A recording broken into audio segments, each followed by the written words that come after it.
Another big deal is cohabitation.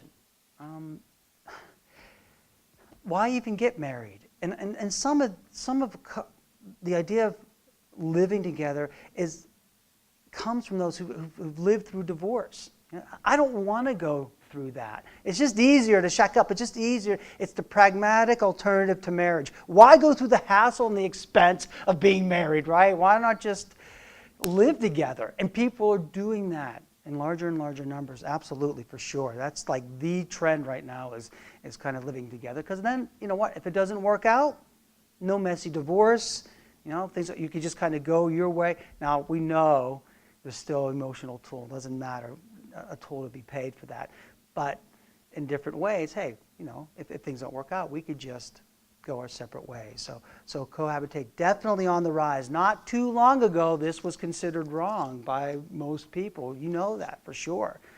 But 2016, 18 million couples, according to the Census Bureau, are living together, cohabitating. And that's nearly a 30% increase since 2007. Younger generation, millennials, you guys, you're shacking up in droves. You're just living together. It's not limited to the younger, but especially that demographic.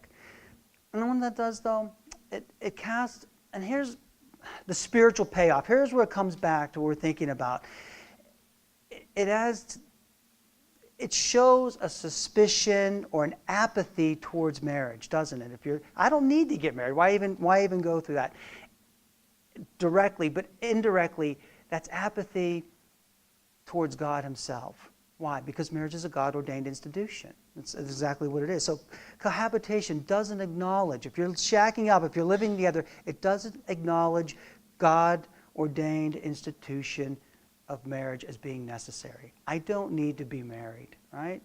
I don't need God in my life. And so that's just an indication we're getting farther and farther away from the Lord. It shows little, if any regard for God, right?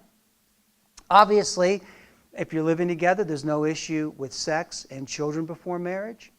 So marriage, God gave it. Part of the context of marriage is sex and family within that context. So when you're cohabitating, I don't really need that. It might be pragmatic reasons, but what you're really saying is, God, I don't need that institution. I'm just fine without you. We could do it without you. It's basically what we're saying. It's had a devastating effect, man. It just has on marriage, on relationships, and families. And it continues to do that. See, this is kind of what we're up against as Christians. So what do we do? That's going to be the bulk of what we talk about as we move forward.